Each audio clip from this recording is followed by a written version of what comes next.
Hello hello task இருக்குது தெரியுமா? எத்தனை பேருக்கு இன்னைக்கு அருண் அண்ட் ஜாக்லின் பண்ணது குபீர் சிரிப்பு வந்தது அப்படின்னு சொல்லிட்டு மறக்காம கீழே கமெண்ட் செக்ஷனில் கமெண்ட் பண்ணுங்க. ஏன்னா பண்ணது தப்பு, அதில் வேற ஒரு பெருமைப்பட்டுக்கிட்டாங்க ரெண்டு பேரும். அந்த ஃபோனை எடுக்கிறதுக்கு வேற அங்கே ஒரு சண்டை வந்தது அருணுக்கும் ரயானுக்கும். ஆனால் வந்து ரீவைண்ட்லாம் பண்ணி பார்த்தா அருண் தான் வந்து ஃபோன் வந்து எடுத்திருந்தாரு. ஸோ அதோட அந்த ஹலோ ஹலோ டாஸ்க் வந்து முடியப்பட்டது. அதுக்கடுத்தது பார்த்தீங்க அப்படின்னா டிக் டிக் டிக் டாஸ்க் வந்து நடந்தது. அதில் வந்து யார் வந்து ஃபாஸ்ட்டாக முடிச்சாங்கன்னு அவங்களுக்குள்ளே ஒரு கணிப்பு போட்டு பாயிண்ட்ஸ் வந்து அவங்களே போட்டுக்கிட்டாங்க. ஆனால் அந்த ட்ரம் டாஸ்க்கு வந்து இன்னும் அதுக்கு பாயிண்ட்ஸ் தெரியல அப்படிங்கிறதுனால ஓகே நம்ம வந்து சாட்டர்டே பார்த்துக்கலாம் அப்படின்னு சொல்லிட்டு எல்லாரும் வந்து கிளம்பி போயிட்டாங்க.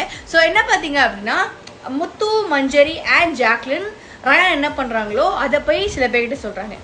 ரயான் என்ன பண்ணுறாருன்னா அவர் பண்ணதை சில பேர்கிட்ட போய் சொல்கிறாரு. ஸோ இப்போ ஆளுக்கு தன்னை ப்ரூவ் பண்ணிக்கிறாங்க, கூடவே கேமராக்கிட்டையும் ப்ரூவ் பண்ணிக்கிறாங்க.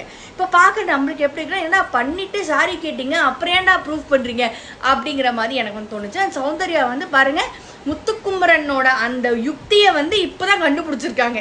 இப்போ அவர் வந்து அவருக்கான ஸ்டாண்ட் பண்ணுறதுலாம் பார்த்தியா அப்படின்னு சொல்லிட்டு ஏம்மா இதை முதல் வாரமே நீ கண்டுபிடிச்சிருக்கணும் அப்படின்னு எனக்கு தோணுச்சு. அப்புறம் சௌந்தர்யாவுக்கும் ராணவுக்கும் ஒரு சண்டை வேறு நடந்தது. பார்க்கவே ரொம்ப சின்ன குழந்தைங்க சண்டை போடுற மாதிரி இருந்தது. ஆனால் ஒரே ஒரு பாயிண்ட் எடுத்துகிட்டு அதை ஃபுல்லாக வேற முடிக்கவே மாட்டேங்கிறாரு சப்பா அப்படி இருந்தது. ஸோ நீங்கள் சொல்லுங்கள் யார் நாளைக்கு இந்த கேமை விட்டு வெளில போகிறா?